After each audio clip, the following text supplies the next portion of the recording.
Hello, কেমন আছো সবাই? তো চলো আজকে একটা নতুন রেসিপি নিয়ে চলে এসেছি।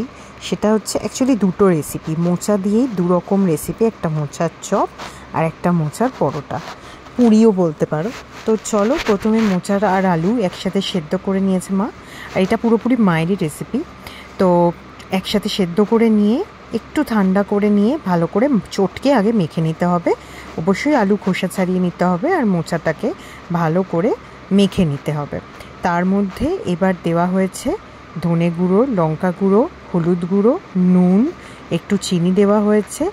আর একটা মা যেটা করেছে সেটা হচ্ছে জিরে, রাঁধুনি, শুকনো লঙ্কা দিয়ে ভালো করে একটা গুঁড়ো বানিয়ে নিয়েছিল। মানে প্রথমে সেটাকে শুকনো খোলায় ভেজে তারপর মিক্সিতে গুঁড়ো বানিয়েছে, যেটা আমি দেখালাম। তারপরে সেগুলো দিয়ে সাথে একটু কাজু, কিশমিশ এগুলো দিয়ে ভালো করে চটকে নিতে হবে। আর হ্যাঁ, তোমরা যদি চাও এখানে পেঁয়াজ, রসুন, আদা বাটা দিতে পারো। আদা এমনি না দিয়েই ভালো, একটু বেশি ঝাঁঝ লাগে। আর তোমরা চাইলে একটুখানি কাঁচা লঙ্কা কুচিও দিতে পারো, খুবই ভাল লাগে মুখে পড়লে। তো যাই হোক, এগুলো তোমরা অ্যাডিশন করতে পারো। তার সাথে আমরা দেখো একটু করে কর্নফ্লাওয়ার দেবো এটাকে শক্ত করার জন্য, যাতে এটাকে বড়ার আকারে করতে পারি। তোমরা চাইলে এর মধ্যে বেকিং পাউডার বা বেকিং সোডা অ্যাড করতে পারো। তোমরা চাইলে কিন্তু এর সাথে একটু সুজি গুঁড়ো বা একটু চালের গুঁড়ো অ্যাড করতে পারো, তার একটু মুচমুচে হবে। আমরা সেগুলো করিনি, আর আমরা এটা পুরোপুরি পিওর ভেজ বানিয়েছি। তো চলো, যখন এটা রেডি হয়ে যাবে তখন এটাকে ভালো করে যেটা মাখলাম সেটাকে কড়াই সর্ষের তেল গরম করে তার মধ্যে ভালো করে এটাকে মিশিয়ে নিতে হবে। মানে অ্যাকচুয়ালি এটাকে একটু টাইট বানাবো আমরা। তো মোটামুটি এটা যখন আরেকটা কথা, যে তোমরা চালের গুঁড়ো দিইনি, এটা মোটামুটি খেতে খুব একটা খারাপ হবে না। তো তোমরা শক্ত করতে চাইলে একটু চালের গুঁড়ো দিতে পারো। বেসন না দেওয়াই ভালো, তাতে একটু গন্ধ ছাড়তে পারে, তবে চাইলে দিতে পারো যদি তোমাদের বেসনের গন্ধ ভালো লাগে। তো আমরা এখানে সিম্পল রেখেছি। আর আমরা যেহেতু জিনিসটা একটু নরম খেতে পছন্দ করি, তাই আরোই বেসন দিইনি। বেসন দিলে জিনিসটা একটু শক্ত শক্ত হবে। তো যাই হোক, মোটামুটি এই দেখো কর্নফ্লাওয়ার একটু দেওয়া হচ্ছে যাতে এটা একটুখানি তোমার টাইট হয়। তো তোমরা কর্নফ্লাওয়ার, ময়দা এগুলো ইউজ করতে পারো। দিয়ে ভালো করে দেখো আস্তে আস্তে টেক্সচারটা কীরকম, জলটা শুকিয়ে গিয়ে টেক্সচারটা কীরকম মাখো মাখো হয়ে যাবে।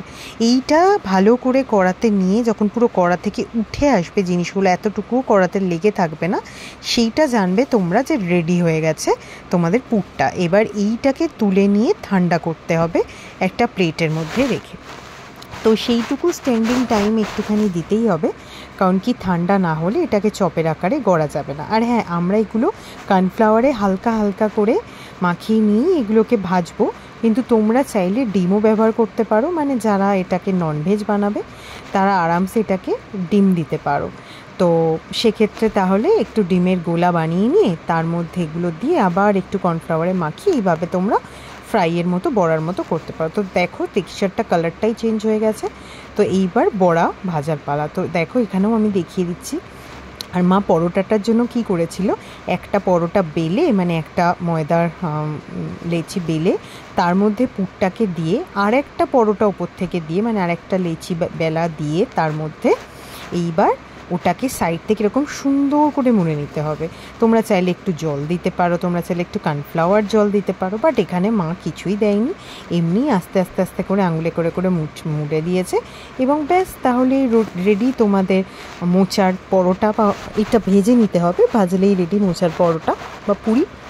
আর চলো এদিকে মিনওয়াইল মা কিন্তু, আর হ্যাঁ, এই পরোটাটা তোমরা তাওয়াতেও করতে পারো অল্প অল্প তেল দিয়ে উল্টে উল্টে, বাট যেহেতু আমাদের বড়াগুলো অলরেডি কড়াতে ভাজা হচ্ছিলই, তাই সেই তেলেই মা কিন্তু পরোটাটা ভেজে নিয়েছে একদম শেষে, সেটা তোমরা দেখতে পাবে। তো চলো এখানে দেখো, আমরা যেহেতু পুরোটাই ভেজ বানিয়েছি, পেঁয়াজ রসুনের কোনো ছোঁয়া তোমরা পাবে না আমাদের ভেজ আইটেমে।